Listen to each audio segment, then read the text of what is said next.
is not in its watch list, contrary to the statement of former President Rodrigo Duterte, claiming that, and we quote, when he was the mayor of Davao, he was shown evidence by PDEA that in the list, the name of the president was there. End of quote. Former President Duterte was mayor of Davao from 1988 to 1998, from 2001 to 2010, then 2013 to 2016. PDEA, on the other hand, was activated on July 30 of 2002. When the agency was activated, it established its National Drug Information System, or NDIS, which is still in existence today. The NDIS is the intelligence database of all drug personalities, gathering inputs from counterparts from both law enforcement and intelligence agencies. Pursuant to its mandate under Republic Act 9165 and the Comprehensive Dangerous Drugs Act of 2002, PDEA regularly conducts intelligence workshops in collaboration with other law enforcement agencies to update the NDIS.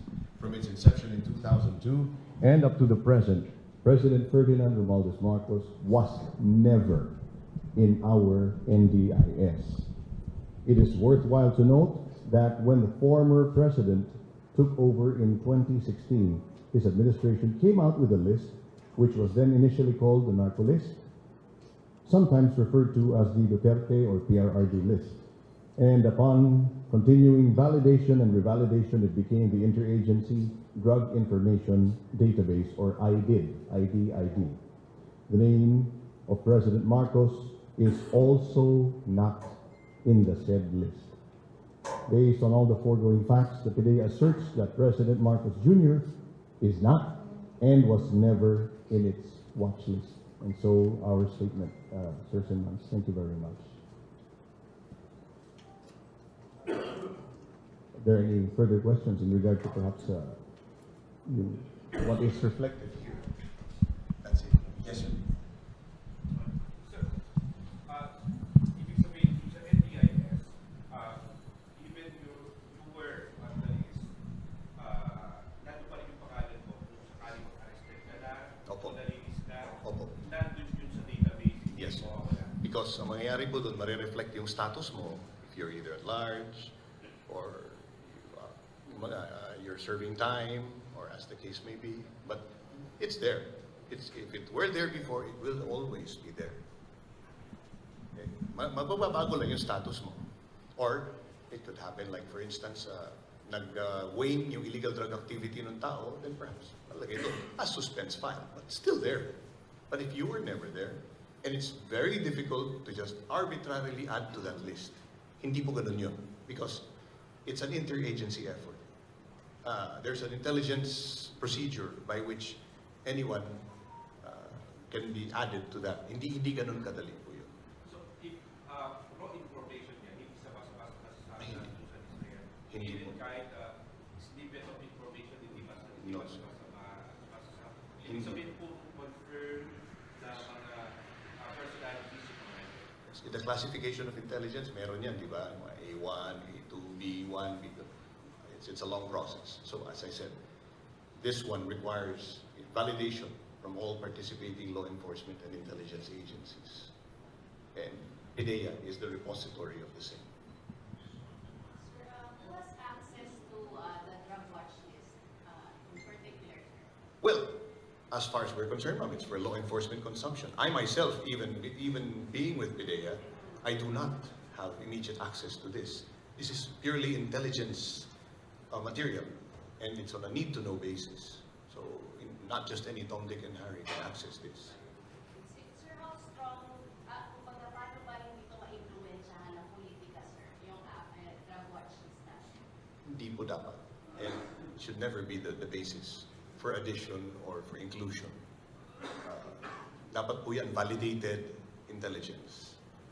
Isa pang mayor ay may kapasidad para makita sa listahan na to. I think today is under the office of the President. And the President pwede makita yung listahan. But a mere politician with the level of mayor ay may kapasidad ba na makakuha ng problem? Good question. perhaps, if we were to surmise the level of coverage ng authority ng isang alkalde o ng isang mayor, and if he were to speak with local authorities, he would only have access to personalities within the area of his political unit.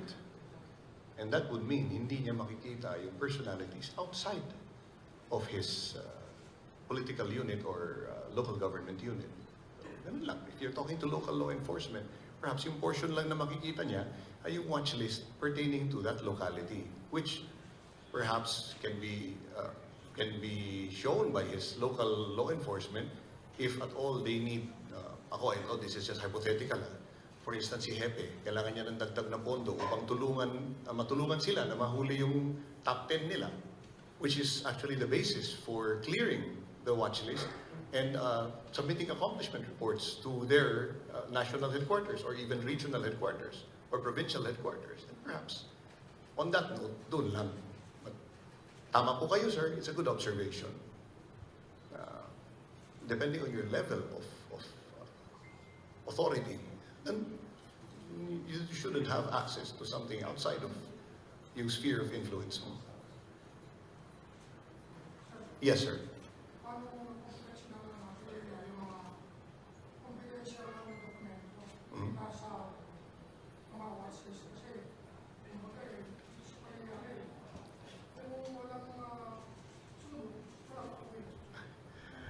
Ang watchlist po ay, gaya ng sinabi kanina po, it's highly secured document and it's a highly secured database. Hindi po yan basta-basta dapat nakikita ng kung sino-sino. In fact, ulit-ulit natin sinasabi, buwan-buwan, hanggat maaari po, ang ating intelligence workshops ay within the intelligence community lang at saka law enforcement. So it's highly improbable na basta kahit sino-sino pwede makakita po nito. And ang database po niyan nandito. Ang network po niyan ay patong-patong ang firewall at highly protected. Hindi naman din pwede basta-basta ma-access yan ng kahit sino. So, definitely, hindi po yan dapat lumabas at hindi talaga siya lumalabas. Especially under our new guidelines and under the new system being implemented here na, kumbaga, nag-improve pa lalo through the years. Na firewall ng IT and all. Bawal ka nga magdala ng thumb drive dito basta-basta. Everything. Our intelligence service. Yes, sir. Opo. Opo. At ang kausap nila, hindi, iba ang IT. Ang IT natin, sila yung gumagawa ng ating firewall and defense systems para hindi ma-infiltrate yung private network ng ahensya. Now, yung intelligence service, nasa kanila mismo yung database niyan. At ang kausap din lang po nila ay mga kapwa nila taga-intelligence kapag nag-update or nag-validate ng ating watchlist. Gano'n tayo sir na natiwala dun sa mga nagtatrabaho sa intelligence service? Constant po ang vetting niyan, at ang background investigation, at ang counterintelligence yan. Kaya nga po tayo mayroong counterintelligence and security division dito sa ating ahensya. And sila rin ang counterpart ng mga nasa regional offices po natin ng mga intelligence units, ng operating units natin sa regional offices and even the provincial offices. So, at yung sistema po niyan, kapag kunwari, meron silang gustong ipavalidate, yun lang, kunwari, ikaw taga Region 3, yung target personality taga Region 3, yun lang ang makikita ng regional office na yun. Hindi nila pwede basta-basta ma-access din yung hindi naman concerning yung region nila. So, ganun po ang style dyan. Sir, kasi nagsimula yan, kaya ako nabanggit yung mga dokumento kung talagang sigurado nila ilalabas. May binuga si Mahalitan about doon sa Panoorin.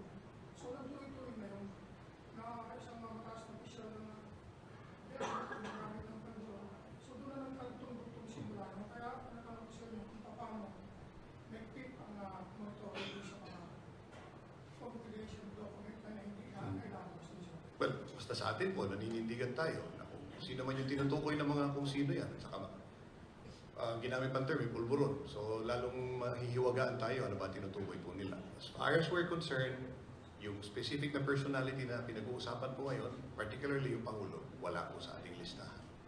Yes, sir. Sir, is the PDEA in position to recommend to the President under drug test to once and for all, mawala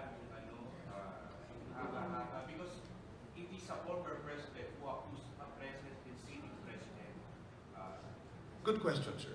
Of course, tandaan po natin sa ilalim ng ating batas ngayon, ang drug test po ay dapat voluntaryong ginagawa ng isang individual, regardless of whomever you are. And you don't even have to be an elected official or someone in power. It's anyone, even a common citizen cannot be compelled to undertake a drug test. It has to be voluntary. But then again, nasa tao naman po. And good thing you asked, sir, because sometime before the election, if I remember right, it was in November of 2021, our president in fact submitted voluntarily to a drug test to a Department of Health accredited facility, and the result thereof was negative.